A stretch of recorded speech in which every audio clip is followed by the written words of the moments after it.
Graça e paz, irmãos. Amém? Está feliz? Feliz com Jesus? Glória a Deus. Isso é que importa, né, irmãos? Felicidade. Existe, né, irmãos? Em Cristo. Quem está em Cristo é feliz. Amém? Louvado seja Deus. Vamos lá, então, irmãos, o nosso estudo hoje. Nós vamos estudar Jeremias 45 e Jeremias 46. 2 capítulos, porém, o capítulo 45 ele é bem pequeno, tá? Pequeno mesmo, 5 versículos, e nós vamos então cumprir nossa tarefa. Irmãos, tem pouco tempo, tá? Para a gente concluir já. Ó, deixa eu ver, tem 48, 2 vai até 50, né? E depois até 52. 3 finais de semana, 3 quinta-feira a gente encerra. Amém? Glória a Deus, hein?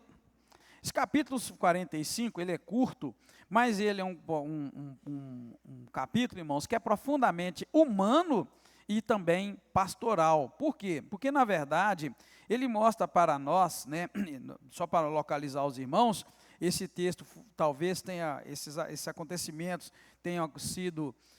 Tem dado lugar, talvez lá para o ano 605 a.C., pela data, aqui chega a dizer sobre no reinado de Joaquim, né? Então é mais ou menos esse período, antes da destruição. Esse fato está acontecendo antes da destruição completa de Jerusalém. E o que acontece nesse texto, irmão? Baruque, que era um escriba fiel, está dizendo que ele chegou a escrever as palavras de Jeremias num livro, verso 1 diz isso. Então ele chama-se Baruque, e ele é a personagem principal, né, deste capítulo. O que esse Baruque faz? Esse Baruque, ele acaba se expressando diante de Deus, diante de todo o sofrimento que ele estava vendo. Os irmãos que estão acompanhando o estudo sabem que nesse momento aqui, Judá estava sendo toda transferida para o exílio na Babilônia, porém, os pobres que ficaram no lugar, por quê? Porque eles deixaram os pobres ficar em Judá, mataram os ricos, mataram os reis, a descendência real, levaram alguns nobres cativos, mas deixaram os pobres sem recurso. E Deus ordenou que ninguém saísse de Judá, né? Porque era a ordem de Deus e era plano de Deus punir o seu povo. Punir com o exílio, mandando eles irem para a Babilônia, e os que ficassem ia sofrer, ia passar falta, ia padecer, fazendo isso parte do castigo de Deus. E o que nós estamos aprendendo, irmão, nesse estudo, é que não adianta fugir da mão de Deus, né? Eles pensaram que ficar lá em Judá ia ser ruim e resolveram ir para o Egito. Então essa palavra está vindo agora, desde o capítulo anterior, Deus está alertando que vai destruir o Egito. Ou seja, se Deus te mandar ficar num lugar, não adianta você fugir dele. Se você fugir dele, lá onde você fugir, Deus vai te pegar. Esse é o grande ensinamento que tem, né? Lembra daquele texto? Dura coisa é cair nas mãos do Deus vivo? É exatamente isso que a gente tem aprendido. Dura coisa é cair nas mãos do Deus vivo. Então, o que está acontecendo agora? Esse Baruque era o escriba de Jeremias. Os irmãos sabem o que é escriba, não é, irmãos? Escriba é uma pessoa que escreve. Então, nesse tempo bíblico, como é que é, John? E sim, tipo escrivão, o cara escreve. Então, era normal você ter alguém que escrevesse. Hoje seria um digitador, né? Aquele que digita os textos e tal, né? Eu cheguei a tentar estudar datilografia, né? Quem aqui fez o curso de datilografia? Você fez, né, Francisco? Que as máquinas pesadas igual pau, né? Era o que tinha. Então, fazer um curso daquele, você tinha porta de emprego, né? Eu quase fiz, mas não cheguei a fazer não, porque eu rompi desse tempo aí, logo surgiu a digitação. Aí tinha curso de digitação. Hoje nem isso está tendo mais, porque existem programas que você fala e ele já transfere a sua fala para texto. Poxa vida, né? Como mudou. Mas o escriba, ele era geralmente aquela pessoa letrado, sabia escrever e bem, tinha caligrafia bonita, tá, irmãos? Mas é só para os irmãos saberem quem é esse Baruque. Então ele era escriba de Jeremias. Então não era Jeremias que escrevia, Deus falava com Jeremias, né? Põe num livro, Jeremias tinha o escriba que escrevia para ele.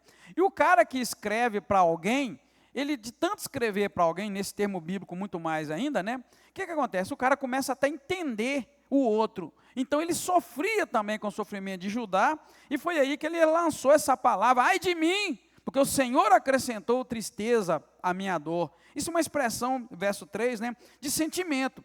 né? E ele fala assim: estou cansado do meu gemido e não acho descanso. Então aí, Deus vai mandar Jeremias, né, levar para ele uma palavra de consolo e ao mesmo tempo de correção. É muito bom, irmãos, a gente conhecer Deus e saber que Deus é isso que nós estamos lendo em Jeremias. Deus é um Deus que te consola, mas Ele também te corrige. Então a gente querer que Deus só consola a gente, não está certo. É a mesma coisa de um bom pai. Bom pai nesse mundo é um pai que sabe dar amor, mas sabe corrigir com amor, mas ele corrige, sabe falar não, sabe proibir, né? Tem tempo para tudo. Então Deus vai acabar fazendo isso com esse moço e vai acabar dando uma boa repreensão para ele, tá, irmãos? Vai chamar Baruque, né? E vai mostrar para ele: olha, Baruque, você está aí muito preocupado em adquirir coisas, enfim, adquirir bens. Deus vai falar para ele assim: olha, não busques, pois, riquezas, grandezas, pois eu vou trazer mal para toda a humanidade, diz o Senhor dos Exércitos. Então, é um erro que a gente comete às vezes, querer que Deus faça o bem. Existe uma teologia errada sobre Deus, que tudo parece que Deus só tem que fazer bem, bem, bem. Não, Deus faz bem, também faz o mal. Na verdade, a Bíblia chega a dizer que Ele criou todas essas, criou o bem, criou o mal, né? É bem verdade que Deus não deseja o mal, mas o mal existe. Se a pessoa escolher o mal, ela vai colher o mal, né? Se você for notar bem, quem é que criou todas as árvores do Jardim do Éden? Deus. E tinha uma árvore lá que chamava o que mesmo? E a outra? A árvore proibida era qual? Quem criou ela? Deus. Tá, irmãos? Então Deus é que criou, né? Porém, fica muito lógico que Deus não colocou o mal dentro do homem, de forma alguma. Não há menção de que Deus tenha colocado o mal dentro do homem, mas o mal estava lá naquela árvore, né? Então estava lá, tipo aqui, ó, aqui está a árvore do conhecimento do bem e do mal, ali está a árvore da vida. Deus falou: pode comer de todas as árvores do jardim, menos de uma árvore que eu criei, porque no dia que você comer dela, você vai morrer. Então Deus proibiu uma árvore, porém foi Deus que criou. Mas o mal estava dentro do homem? Não, o mal entrou dentro do homem quando? Quando ele desobedeceu, comeu da árvore, o mal era externo, o mal não era interno. Então, Deus criou o bem e o mal? Criou, mas Ele não colocou o mal dentro do homem, o mal estava fora. O homem pegou o mal e colocou dentro de si. E a partir daí, toda a raça humana hoje carrega o mal dentro de si. Por isso que todos pecaram e estão destituídos da glória de Deus. Então é muito bom a gente entender isso, né? E logo depois a gente vê como é que o mal foi tomando conta da raça humana. Porque logo depois disso, estava lá Adão e Eva, numa boa, Deus amaldiçoou a terra, amaldiçoou a serpente, né? Foi amaldiçoando o homem, a mulher, e foi mandando ver, né? E depois ele colocou uma proteção na árvore da vida, para o homem não lançar a mão e comer da árvore da vida. Isso porque o homem já tinha agora o pecado dentro de si. O pecado estava lá na árvore. A árvore, vamos chamar a árvore de algo simbólico, tá, irmãos? Estava lá, o homem comeu, o pecado entrou dentro de si. A partir do momento que o homem comeu da árvore, toda a raça humana herdou o mal que não era para nós. O mal não era para nós, Deus só colocou ele lá, né? Então, o que acontece? A partir de então, irmãos, o mal, ele é regra. Você vê que logo depois, em Gênesis 4, vai acontecer o primeiro homicídio. E é incrível, irmãos, como é que acontece o primeiro homicídio? Deus ainda avisou Caim sobre isso. Avisou para ele: olha, toma cuidado, o mal, o pecado jaz à porta. Mas você tem que dominar sobre ele. Deus deu a chave para o cara não pecar, mas ele pecou. Então você vê que a partir daí a gente tem uma luta constante contra o mal. E o mal vai sempre gerar seus frutos. E o fruto do mal é mal. Né? O fruto da vida, do bem é a vida, o fruto do mal é mal. Então nós temos que lidar agora com a escolha. Por isso, esse foi o mal que o Adão herdou para nós, né? A herança que ele deixou para nós foi essa. Ele comeu da árvore do conhecimento do bem e do mal. A partir daquele momento, o homem tinha agora conhecimento do bem e do mal. Por isso que assim que ele comeu da árvore, Deus veio para conversar com ele, ele fugiu. E quando Deus perguntou por que ele fugiu, o que ele falou? Não, o que ele falou o motivo, né, que ele fugiu? Pois é, por que ele descobriu que estava nu? Porque agora que ele comeu da árvore, ele tinha conhecimento do bem e do mal. E ficar nu não era bem, era mal. Mas ele não conhecia o bem nem o mal. Então estava tudo normal. Estava nu, Deus nem reclamava, Deus ia lá e conversava com ele. Então quando a gente começa a fazer uma análise da Bíblia assim, bem lentinha, devagarinho, a gente vai compreendendo. Por que antes o cara não sabia que estava nu? Porque ele não conhecia o mal. Deus se colocou o bem dele, bem dentro dele. Então ele só sabia o que era bem. Então ele olhava para a mulher dele, olhava para ele, tudo normal. Mas no momento que ele então entrou na cabecinha dele, o que era mal, que era o conhecimento do mal, do bem, ele já tinha, que era Deus, Deus soprou o seu espírito dentro dele. Então, queridos, é uma questão assim, da gente ter esse entendimento. Por que eu estou falando, buscando lá atrás e falando isso para vocês? É porque é preciso entender que o mesmo Deus que nos deixa viver o bem, Ele também nos deixa viver o mal. E é preciso aceitar o mal que vem de Deus também. Né? Esse é o tempo que a gente tem que entender. Né? O próprio profeta falou assim, eu vou receber o bem de Deus e não vou receber o mal que vem de Deus? É sério, isso é pesado. Então o crente maduro, o crente bebê espiritual, acredita num Deus que é só bem, só bom, não vou adoecer nunca, porque Deus é bom, né? Não vou ter problema nunca, que Deus é bom. Mas você esqueceu que dependendo das suas escolhas vai vir um mal para você? E nem é o diabo que vai fazer mal para você não, é o próprio Deus que vai permitir que ele faça. Se você ler a Bíblia direitinho lá em Jó, irmãos, o diabo não fez nada com Jó que Deus não deixasse. Foi? O diabo teve alguma autoridade para fazer algo com Jó? Não, ele pediu para Deus. Toca nele, Deus. Porque Jó é bom, porque o Senhor dá tudo para ele.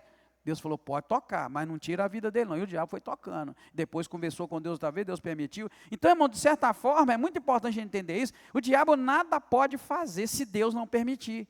Então, se o mal te alcançar, você sabe que não foi o diabo que venceu. É que Deus permitiu que o diabo te tocasse. Ou me tocasse, ou nos tocasse.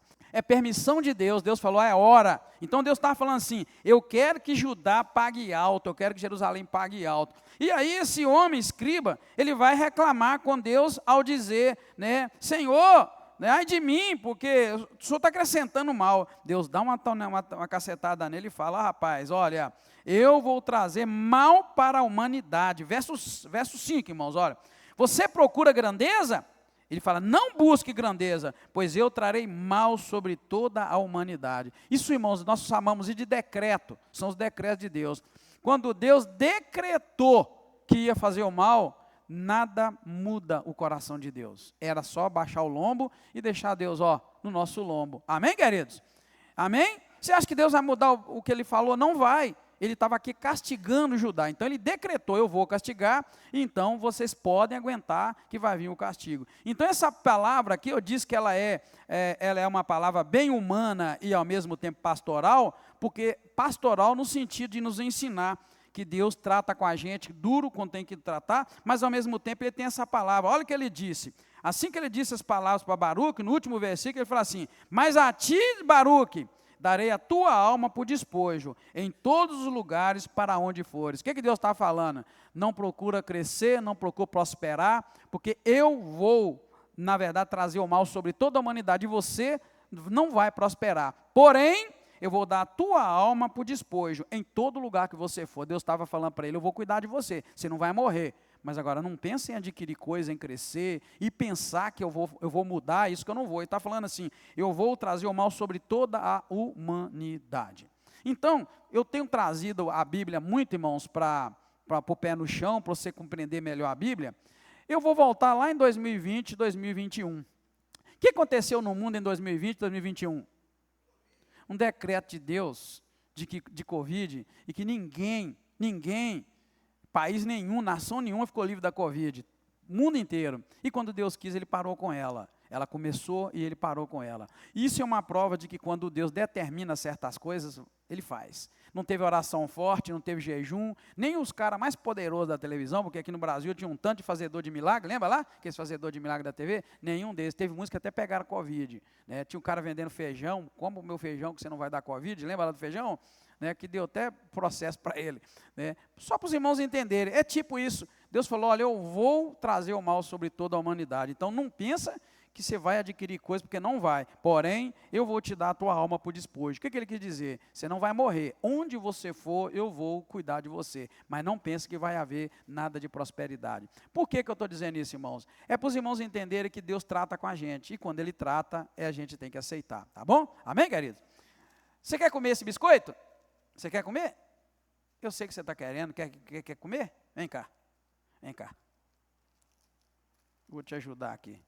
Cuidar do neto, né, família? Amém? Cuidar do neto. Senta aqui para você comer, senta ali, ó, vai. Então, irmãos, seguindo, esse é o capítulo 45, aí nós vamos chegar no capítulo 46, né, que vai começar, irmãos, já falando para nós sobre o julgamento contra o Egito.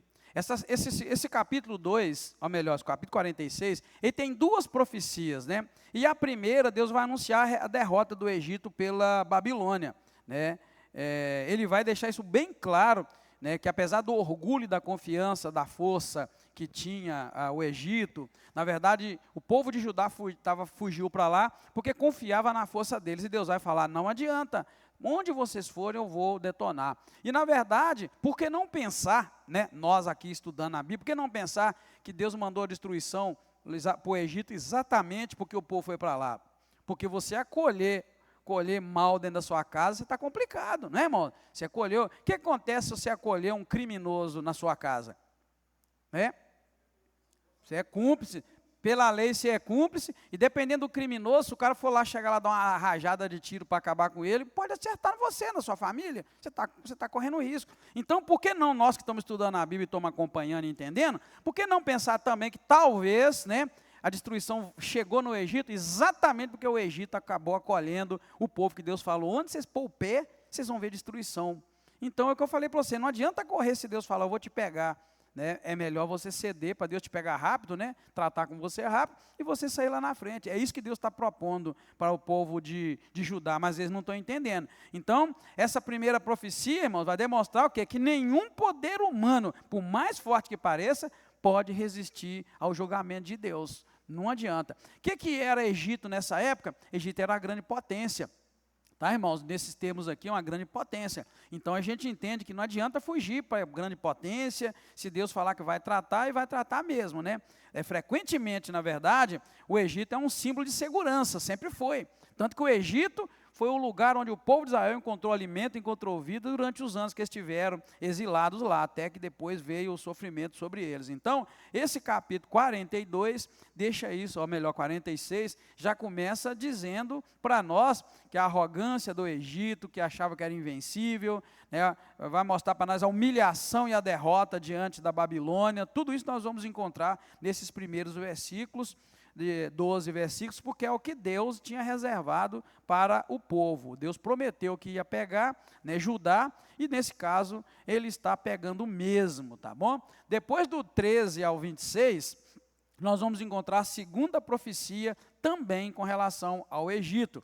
É outra mensagem que anuncia agora a invasão de Nabucodonosor. Se os irmãos lembrarem bem, formou-se um triângulo. Judá estava aqui, e Deus falou assim, por causa do nível do pecado de vocês, que eu não aguento mais, vocês vão para o exílio. Então mandou para a Babilônia do lado de cá. Então Judá, né, Jerusalém, saiu, foi para cá, vamos dizer, para a Babilônia. Só que os que ficaram aqui, resolveram descer para o Egito. E agora, o que está acontecendo? Deus está mandando o rei da Babilônia, Nabucodonosor, que tomou Judá, vir aqui embaixo agora e pegar o Egito.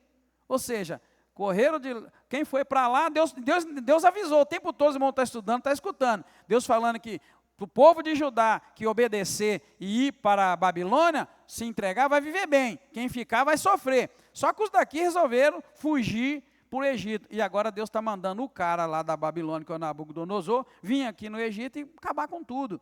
Então, muito, muito sério, muito pesada essa mensagem, né, que Deus está anunciando. Então, Deus está descrevendo o quê?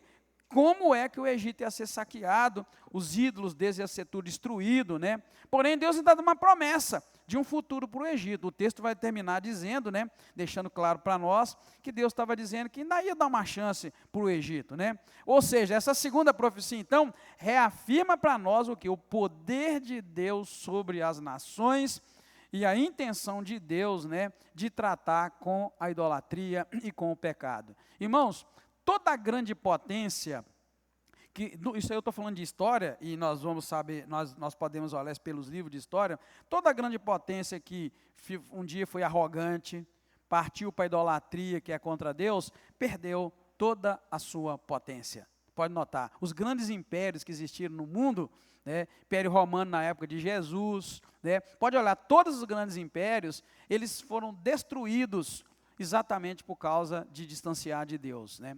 Quando a gente vai olhar a história, em 1500, por exemplo, naquele tempo de 1500, Portugal e Espanha eram uma potência mundial por causa que dominava a navegação. Você vê que essa área aqui, a América, eles descobriram isso. Eles que tomaram conta. Se você for olhar a história, Portugal é desse tamanhozinho. Se mandava nesse território. Lá nas Índias, irmãos, lá nas Índias, Portugal tinha terras e mais terras nas Índias. A África, Portugal, irmão, era dono da África quase toda. Aquilo tudo deles. Quem é Portugal hoje, irmãos? Quem é Portugal hoje? Para e pensa. Toda grande potência, irmãos, que se torna arrogante, ou que distancia de Deus, ou faz os dois, parte para a idolatria, parte para a maldade. Você sabe como é que Portugal, irmãos, chegava para conquistar suas terras? Vocês pensam que chegava lá, a partir de agora isso é nosso? Não, irmão, matava doidado. Estuprava as mulheres, as índias, e chegava com pólvora, chegava com arma de pólvora. Você sabe que naquela época ninguém sabia que aí chegava com arma de pólvora? É com míssil. Então os caras chegando davam tiro, todo mundo se rendia. Foi a maior atrocidade, a maior covardia que chegava a fazer. Aqui nesse Brasil, quando vieram para cá, foi muita maldade. Então, esses lugares foram descobertos debaixo de maldade. Olha a escravidão, como era maltratado o povo africano. Tá bom? Pior de tudo que a história não conta isso bem detalhado, mas você sabe, né, irmão? Não era só os portugueses que chegavam lá e pegava, enchia os navios de escravo e mandava, não. Os próprios africanos vendiam seus irmãos para ganhar dinheiro. Então, é muita maldade, tá? É muita maldade mesmo. É igual nos tempos de Jesus. O Império Romano dominava a Palestina, aquela região toda, era tudo deles, Império Romano. Porém, a gente sabe que quem levou Jesus para a cruz não foi o Império Romano, não. Lembra no julgamento? Nós vamos ter uma série de lições agora, a partir de junho, quando terminar essa série. Nós vamos ter uma série inteira sobre a vida de Jesus. Nós vamos começar desde o nascimento de Jesus até a ressurreição. Acho que até a ressurreição, não estou bem lembrado agora. Porém, nós vamos estudar isso tudo detalhadamente. E é muito importante os irmãos saberem que quem levou Jesus para a cruz não foi o Império Romano, foram os judeus que vendiam seus próprios irmãos. Com medo de Jesus fazendo milagre, e uma multidão indo atrás dele, quem mandou Jesus para a cruz foi o sacerdote, o sumo sacerdote, descendente de Arão. Ficaram com inveja, porque na verdade, naquela época, ser sacerdote não era um cargo espiritual, era totalmente político. Totalmente político. Por isso que os caras não acreditavam em profecia, eles queriam a boa vida. Enquanto o povo de Israel era escravizado, alguns que tinham alguns cargos altos, né, cobrador de impostos, lembra lá quando Jesus chamou Levi? Então esses caras assim, era meio que puxa-saco do governo, os soldados. Por que João, quando João estava batizando, os soldados vieram, e nós, o que tem que fazer? O que João falou para o soldado? Quem lembra? É muito difícil lembrar, né, irmãos? Eu que estou falando aqui. Para ele se contentar com o soldo, o salário de soldado. Sabe por que ele falou aquilo? Porque os caras eram corruptos, irmão. Então, quando a gente vai ler na Bíblia assim, você vai, poxa vida, é isso? É. Aquilo era irmão maltratando irmão, era judeu maltratando irmão. Então, por isso que só falou com o soldado, ó, vocês têm que contentar com o salário de vocês, porque eles viviam de propina, era um homem mau. Então, por isso que ele mandou você ficar contente com o seu soldo, que era o salário de um soldado. Então, quem levou Jesus, irmãos, à cruz, guarda isso. Você lembra que César até tentou pular fora? Ele tentou, ele falou, olha, eu não vejo nada mal nesse homem e tal, mas eles estão enfiando na cabeça dele, não, querem que ele morra, querem que ele morra. Então, o mundo é cheio de irmão querendo matar irmão, destruir irmão. Então, esta é a realidade. Então, por isso que Deus chega aqui nesse momento, nessa segunda profecia, e anuncia, olha, eu vou mandar o Nabucodonosor descer no Egito, vai destruir, vai envergonhar, vai matar, porque onde o povo de Judá colocasse o pé, nesse momento, não ia acompanhar a bênção, irmãos, ia acompanhar o castigo de Deus. Eu nem vou chamar de maldição, porque isso é muito pesado, mas era o castigo de Deus, então não adianta fugir, né? Então aqui, vai terminar com uma certa promessa, mas essa segunda profecia aqui, irmãos, está deixando claro para nós, que nenhum poder, por maior que seja, pode fugir do poder de Deus, tá bom? É isso que Deus faz, né? Isso é próprio de Deus. Então, é por isso que eu tenho muita fé no Brasil, por isso eu oro pelo Brasil, nas minhas orações, nós oramos aqui toda quarta-feira, clamando pelo Brasil, porque vocês podem escrever o que eu estou falando, irmão. Vai chegar ainda um tempo que Deus vai manifestar a sua misericórdia aqui no nosso país. Amém? Amém? Mas é Deus. Não vamos cair na bobeira de pensar que nós vamos colocar um homem lá, um político, que ele vai resolver. Isso é espiritual. É Deus tratando com a nação brasileira. Irmãos, para você ter uma ideia, eu nem tenho visto muito jornal, não tenho corrido muito atrás de notícia, mas não tem como fugir. A internet joga para a gente as notícias, né? Vocês estão vendo, irmãos, outro escândalo no INSS? Vocês estão vendo, irmão? Vocês estão vendo? Então, quem é aposentado e recebe do INSS, levanta a mão. Eu leio hoje. Vocês correm um grande risco de vocês sofrer, porque o rombo foi muito grande. O que eu estou mostrando para vocês? É para vocês notarem como é que funciona essa questão da maldade, por isso que Deus trata e cuida. Então o Brasil, irmão, o Brasil hoje nós sofremos por causa da maldade. Mas o pior, irmão, que não é mal só lá em cima, não é mal aqui embaixo também. Nós somos mal, irmãos. Na rua você vê a maldade dos outros. Você vê no trânsito, você vê na rua. Oi, amigo. Está quase chegando aqui, né? Dizer que o relógio está quase chegando aqui. Irmãos, vocês estão notando, então, eu só queria que vocês para a gente colocar o pé no chão, entender o que está acontecendo. Tá? Não é para a gente ter expectativa que vai melhorar, mas a gente precisa orar para que Deus reverta a situação, porque nós estamos vendo aqui que não adianta correr de Deus, quando Deus fala, eu vou fazer isso, né? Nós temos dinheiro, irmão, para a gente viver bem, nós temos riqueza, nós temos muito dinheiro de imposto que paga, é um dos países que a carga tributária é mais elevada do mundo. A gente tem de tudo para ter, de tudo para não ter pobreza, não ter falta, para o salário mínimo, sei lá, seus 4, 5 mil, tranquilo, nós temos condições para isso, porém, o dinheiro vai para o ralo. É só para a gente ver que nós só precisamos de uma ordem de Deus.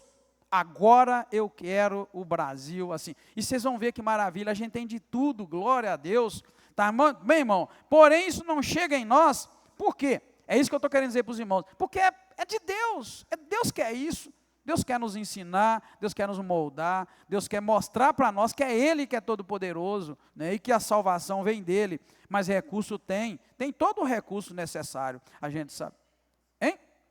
A igreja tem que buscar, eu quero dizer isso. E o que está ensinando Jeremias para nós? Que não adianta fugir para o Egito, irmão. Vamos chamar o Egito de Estados Unidos? Os caras saem daqui pensando que vai prosperar nos Estados Unidos, e adianta. Está vindo avião e mais avião cheio deles aí, ó. Por quê? É a mesma coisa de Judá, Deus está metendo o pau no Brasil, vamos para Portugal, vamos para os Estados Unidos. E vai, irmãos, não adianta.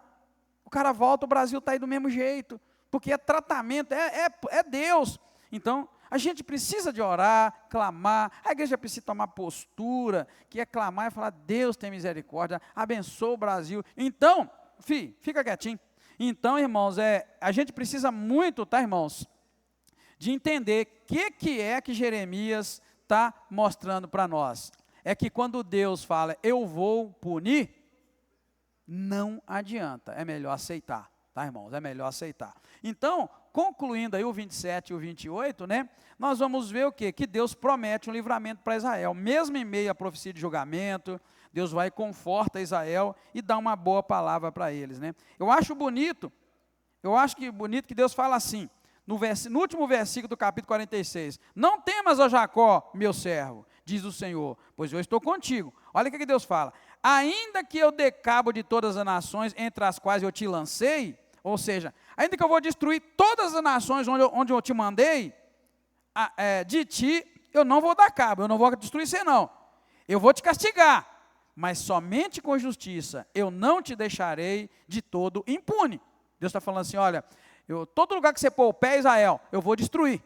Não é eu que estou falando, tá, irmãos? É muito bom a gente conhecer a Bíblia, do jeito que ela é. Ele está falando que, ó, onde eu te mandei, eu vou destruir o lugar. Porém, eu vou te castigar, mas com justiça.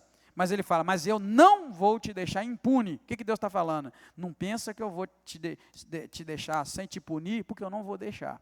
Então, isso é o Deus da Bíblia. Então, irmão, se eu vivo em pecado, e eu insisto em viver em pecado, eu tenho que parar de pensar que Deus vai mandar uma profecia para mim, meu servo, eis que eu te amo. Não, não. Se eu vivo em pecado e continuo pecando, Deus não vai vir com essa palavra, Ele vai vir com essa palavra aqui, ó, eu te amo, eu te protejo, você não vai morrer não, mas eu não vou te deixar impune. Isso é a Bíblia, amém, igreja? Isso é o Deus da Bíblia. Então eu preciso procurar viver de tal maneira que Deus não vai ter essa palavra dura para mim. Agora vamos ser sinceros, se uma nação vive em pecado, e Deus fala, eu não vou te deixar impune, eu vou te punir pelo seu pecado, porém eu não vou te destruir de tudo, me diga, essa palavra é boa ou ruim? É boa, isso aí, irmão Francisco, é boa, por quê? Você lembra que eu falei, um país que vive fazendo coisa errada, hein? É nossa esperança, exatamente, o Francisco está agarrado com a gente, está entendendo, é a minha esperança com o Brasil, eu tenho uma esperança, que igual a Zita falou, se a igreja ir para oração, se nós fizermos mais manhã de oração aqui, clamando Deus, tem misericórdia do Brasil, e as igrejas do Brasil, por pai afora, tudo entender e começar, é a esperança nossa, hein? Não é? É a esperança que nós temos de que Deus olha e fala, agora eu vou mudar a sorte desse país, e vai. Mas agora, se a gente enfiar a cabeça na maldade, na corrupção, começar a aplicar isso na nossa vida e pensar que a gente está indo muito bem, irmão, não está indo bem não. Nós precisamos de que Deus levanta com poder e graça e olha para nós. Amém, queridos? Isso em termos de nação, em termos de vida é a mesma coisa.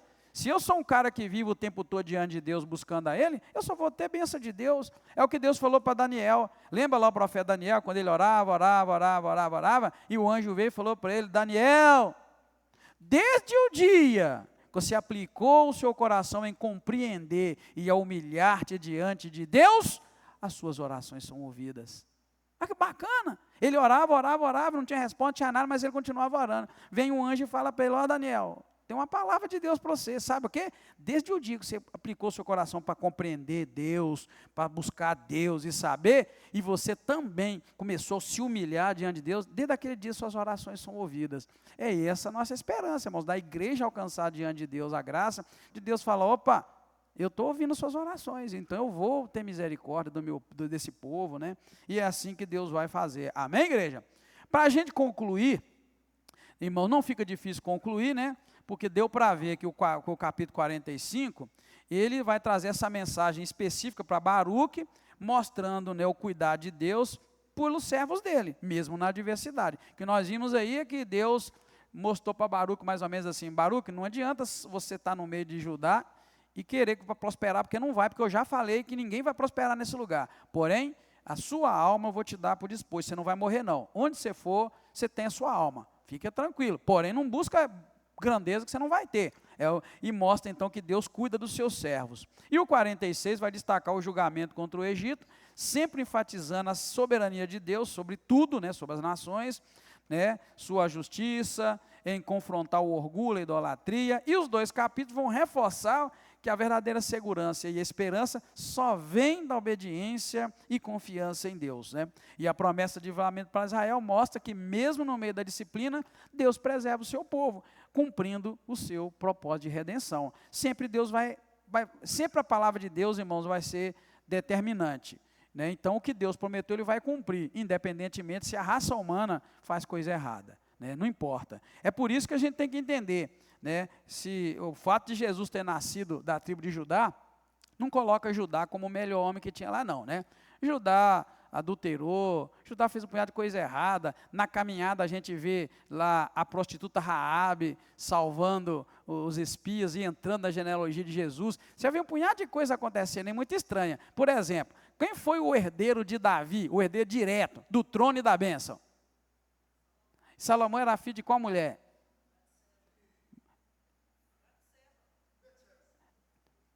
E olha como é que Batseba casou com Davi. Pois é, que, né? Tá entendendo, irmãos? Que a coisa meio que, poxa vida, de um casamento desse, nasceu o herdeiro, mas é isso que Deus faz, irmão. O tempo todo Deus está agindo dessa forma. O homem faz umas besteiras, e Deus vai lá na frente e cumpre sua palavra. Então, mesmo que o ser humano cometa seus erros, o que Deus disse, Ele vai fazer lá na frente. Não importa se no meio do caminho e tem que ter uma prostituta Raabe, tem que ter uma Batseba da vida, tem que ter um Judá que faz as besteiras que ele fez. Não importa. Deus falou que vai fazer e Ele vai fazer. Amém, queridos? Para a gente entender e confiar um pouco que Deus, pela sua graça e misericórdia, vai fazer para nós o bem, pela graça e misericórdia do Senhor. Amém? Muito obrigado, Deus, recebe a nossa gratidão. Te agradeço muito pela palavra do Senhor que nós lemos e aprendemos. Que o Senhor nos ajuda a contar com a tua misericórdia, a tua graça. Quando o Senhor determina que vai punir, vai castigar, o Senhor cumpre aquilo. Mas como igreja nós devemos te pedir graça e misericórdia. O Senhor também é muito longânimo para nos perdoar, o Senhor é pronto para nos perdoar. E é aí que a gente conta com o Senhor. Perdoa, nos ajuda e acima de tudo envia o teu Espírito Santo para nos ajudar a viver uma vida santa e reta na presença do Senhor. Obrigado mais uma vez, peço a tua bênção em nome do Senhor Jesus Cristo. Amém. Deus abençoe, queridos. Deus abençoe muito mesmo sua vida.